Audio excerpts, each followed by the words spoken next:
สบายดีต่อจากบทเรียนก่อนนั้นพวกเราได้อย่าลืมเรื่องนึงเนาะก็คือแต่ก่อนเราใส่เมาส์คลิกตัวนี้แต่ละตัวมันจะมาแสดงผลอยู่ที่นี่เนาะเป็นได้ถ้าว่าพวกเราต้องการเอาคีย์บอร์ดมา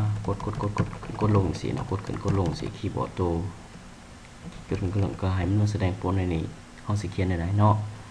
โอเคมื้อนี้เราสิมาเรียนรู้เกี่ยวกับตัวนั้นเนาะโอเคปิดตัวนี้ออกไปก่อนเนาะนี่เราจะเห็นหน้าตาของดีไซน์นี้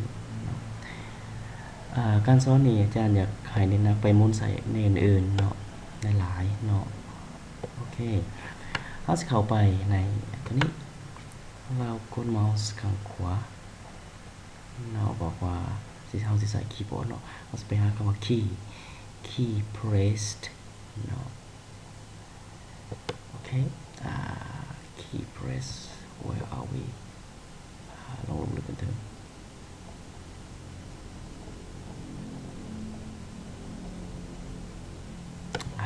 กลับมาไหมกดเมาส์ข้างขวาตัวนี้ไปสลับ events เนาะ events และ key pressedอยู่นี่โอเคโอเคในที่นี้เราสิเขียนบลาแถวเนาะบลาแถวโอเค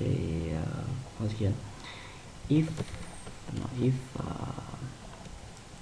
events not event get key code okay get key code get class and event get key code เนาะโอเคเท่ากับkey code ที่ขึ้นได้ว่า key event เนาะ key event ตัวนั้นเนาะของอีหยังล่ะ key event ของอย่าง b k เนาะอีหยังเอาดาวก่อนเนาะดาวมีบ่ดาวโอเคดาวเนาะดาวที่หมายถึงว่ากดลงหลุมเนาะกดลงหลุมกดคีย์บอร์ดตัวที่มันเลื่อนลงหลุมมันเนาะ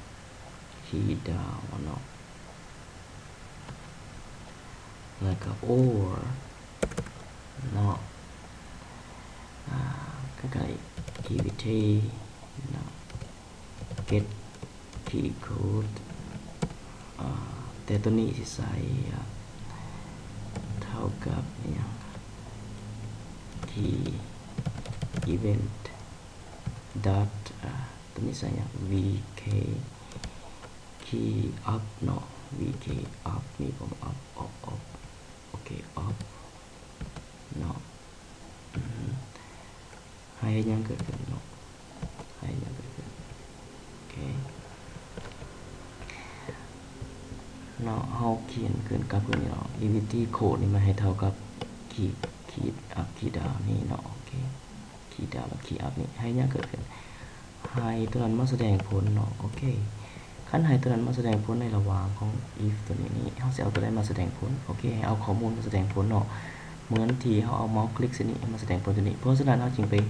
กับเขียนวิธีเดียวกันเนาะกดเมาส์ข้างขวาไปหาคำว่า mouse แล้วก็ mouse click เนาะแล้วก็จะเห็นอยู่ใน try and catch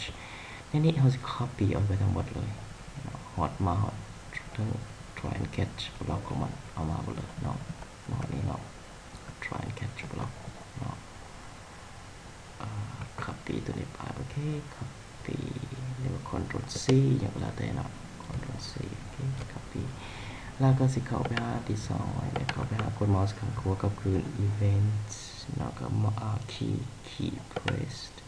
มันจะ reference เอาไปหาที่นี่เนาะ paste ตรงนี้ได้เลยเนาะโอเค paste ตรงนี้ได้เลยpaste ตรงนี้โอเคมันก็เอาคืนในที่บอกตรงนี้ก็ได้ถ้าไปจังหวะลงไกลแท้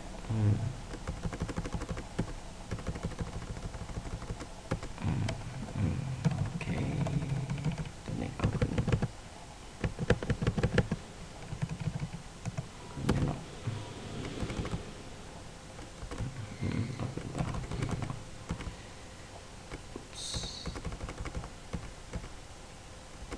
โอเคเนาะตัวนี้เป็น if เนาะ เขียนกันทั้งหมดเลย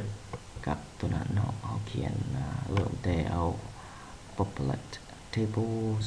เป็นแนวใดแล้วก็ select ข้อมูลต่างๆเนาะโอเคลองรันเบิ่งเนาะcopy มาแล้วลองรันเนาะ